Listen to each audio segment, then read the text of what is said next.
God tier R&B chord progressions, that's what we're looking at today. I'm going to show you an amazing progression, super common, but I'm going to show you how you can elevate it, how we build it from small things and we take it up and up and up. And I was watching a video from Nile Waves and it was super interesting. He was saying that there's certain types of beats and samples that artists love to work with. Exactly what we're going to be looking at today. Simple, effective, and they make you money. I know that because it's made me money over the years. I've had tons of plays, tons of leases sold on exactly this formula. So let's get into it right now. The value here is crazy today. We are not just covering like what I said in the beginning, but we're covering how to make R&B beats from scratch. We're covering how to make R&B piano melodies, how to make fire chord progressions, and how to make melodies on top of chord progressions. So there's so much that we're covering today. We're in key of C major, makes it really easy for you guys. And our progression is essentially a 3/4 progression in C major. All that means is if we count up from C being our 1, C, D, E, so some kind of E chord, to some kind of F chord. There's one more chord at the end, simple chord again.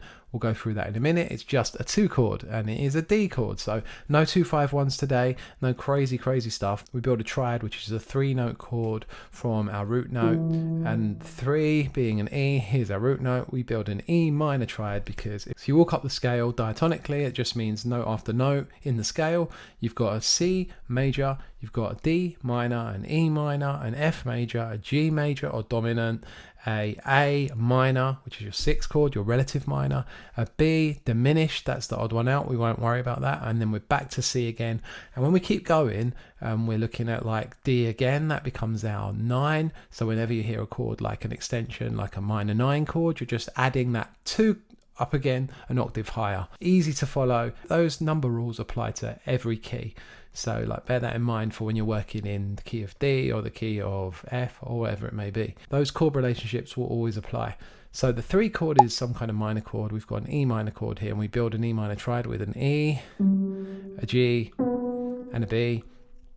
And the rhythm that we're choosing here is a pushed rhythm. As you can see, my 2nd chord here is coming in just before beat 2 of the bar, and it is an F major chord. So you've got F, A and C, and the easy thing in C major is you literally play a note, skip a note, play a note, skip a note, play a note, skip a note. So you're building off that of an E and then an F. It doesn't sound super R&B, but watch, we're going to add one more note here. We're going to make that E minor and E minor 7th by skipping a note and playing a note again. And that D note is the minor 7th. And you can find that again by just dropping a whole step underneath the root, then raising that up an octave. You can notice as well that I've strummed this chord out manually by just dragging these. But in FL, you can do this with the strum feature. It's really handy. There is a feature in Logic, but I don't really use it. I like to do it manually. The 2nd chord, this F major, we're going to add one more note again, just the major 7th, so you can draw a note directly underneath your root note, move it up an octave, and we've got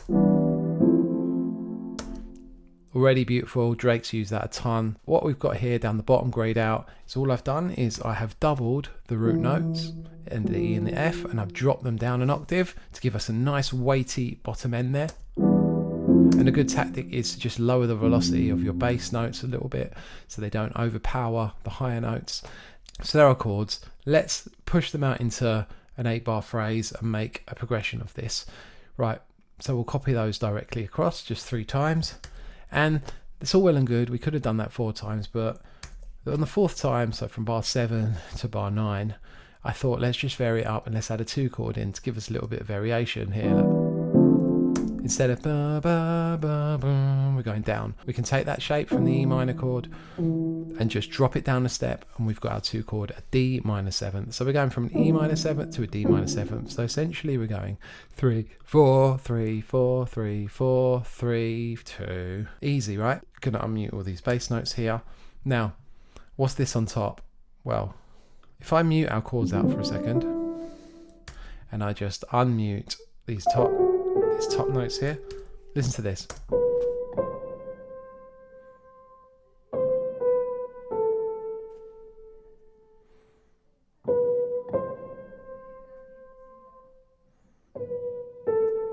That is a nursery rhyme-esque melody. Believe me, that works every time. Something similar. Bring our chords back in, listen to that together. Notice how our ear picks out the top line.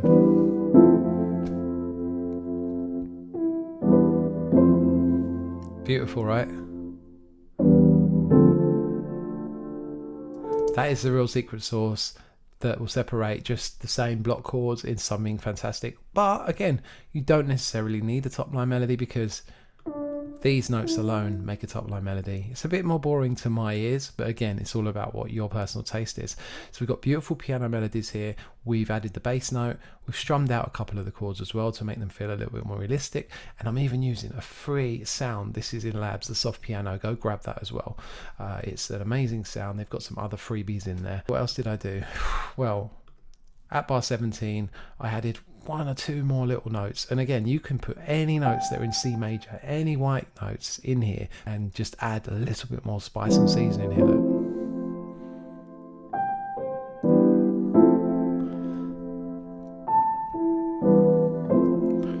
So I had that loop in, and I thought, I'm going to add some toms in there. Whoa, hold on. So you're thinking, yeah, I got this progression, but I can't just rip it straight from you. Nah, you can experiment with the rhythm. So you could maybe do on every bar, change the chord. You could come back to the other chord. So you could go like 4-3-2, 2-3-4. It always works. It works so well, and it's been used so many times as well. And experiment with moving the notes within the chord. So you could maybe take the middle notes and pop them up an octave, and then you could just take one of the middle notes, pop it up an octave, and it will give you different inversions. Keep your root notes the same and move that around. You'll have different inversions there. You'll sound way more complicated than it actually is. Trust me, I've got your back. B-Sticks here, go follow me, and let's get back to it. Just on like a counter rhythm, so.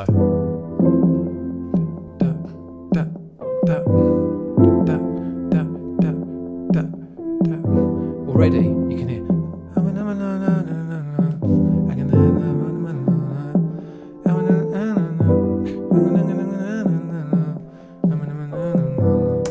Give yourself the melody test. Imagine you're an artist that's going to be, doing something over that. I did the Moog growler as a bass, just playing those root notes. Gives us that weighty bottom down there. Just root notes all the way through. Space. Space. Simple, right? I added these little portions of the chord. So I just took 2 notes out the chord, and I played them on this almost like organ type sound to give us a little bit of low mid pad energy. If I really turn them up, you're going to hear them.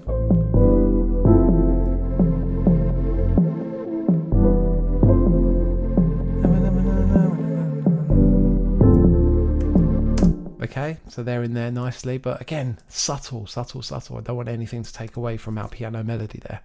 That is the star of the show. Everything else is just adding little bits of ear candy in as we're going along, adding development. And then I changed it all up towards the end, just brought that rim in. Change the bass sound up for something else. Like changing sounds without even changing what you're playing can add some, extra interest there for you. It's as simple as that, guys. Beats and samples that artists actually want to use, in the words of Night Waves. That's all there is to it. Go follow me on Instagram, B-Sticks Production, and keep learning. Hit me up for a 1-to-1 session, B-Sticks Production on IG, and I'd love to hear from you and see what you're working on. Peace.